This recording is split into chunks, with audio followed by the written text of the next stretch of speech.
Hey, welcome back. Just keeping you up to speed completely throughout the 2 hours today. Some major market moves. We woke up this morning to more fear, fright, and hysteria out of China that the Wuhan started and now spreading disease. The coronavirus is having serious effects on the market. 150 cases in South Korea, 150 cases in Italy, and it's got the markets down as we speak, 960 off their lows of the day.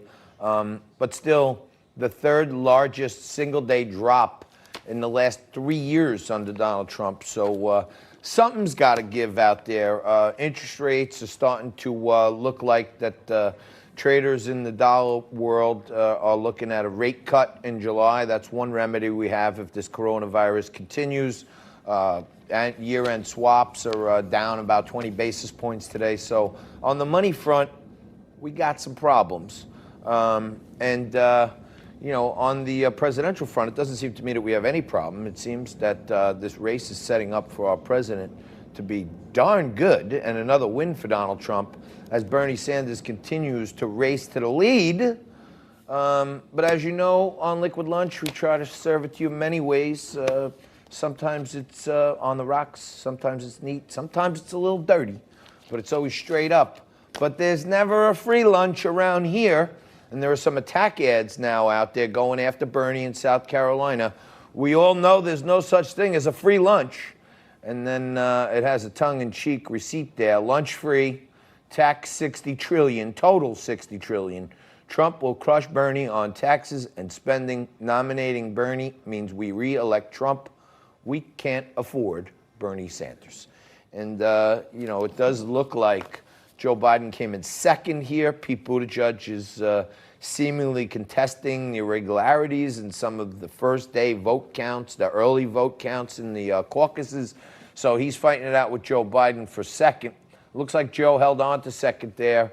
Buttigieg third, Elizabeth Warren fourth. Amy Klobuchar, after forgetting who or not knowing who the president of Mexico is, she seems to be fizzling out.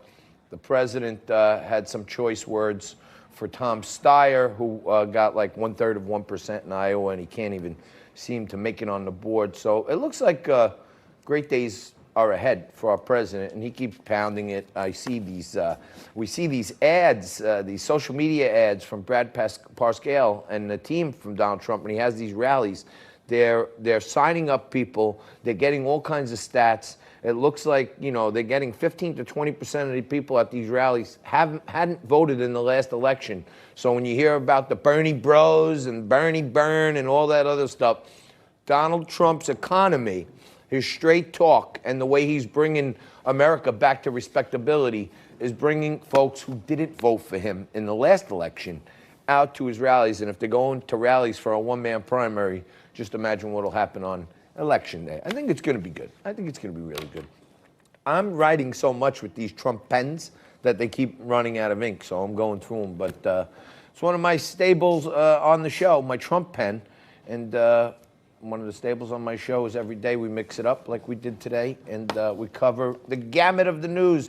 Dow down 1,000, gold up, oil down, and up next to break it all down for you. Keep your channel right there.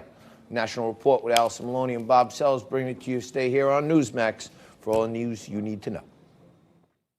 Nobody would care if I didn't have a show.